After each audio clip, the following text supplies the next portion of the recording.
Okay, so this is the car that we've scouted for a client. Now this is the front view, and today is when? Today is what? 11th of December 2025. So we're coming back on Saturday. Kesho ni holiday, of course, Jamhuri Day.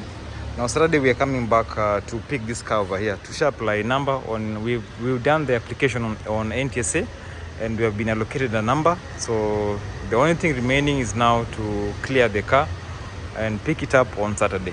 So, but this is the car. This is a 1500cc Mazda Demio, and the only thing missing on this particular car is the cruise control. Now, anytime you don't see a glass on that front badge over there, it means that it doesn't come with cruise control. But in Kenya, how often do you use that feature? Yeah, it's inconsequential. Yeah, so that's it. So on Saturday we'll be releasing this unit. And how much has it gone for? We have bought it for 1,450,000 Kenyan shillings. The 2018 Mazda Demio 1500cc. It's also available in Mazda 2 1500cc. So same car, just different naming system.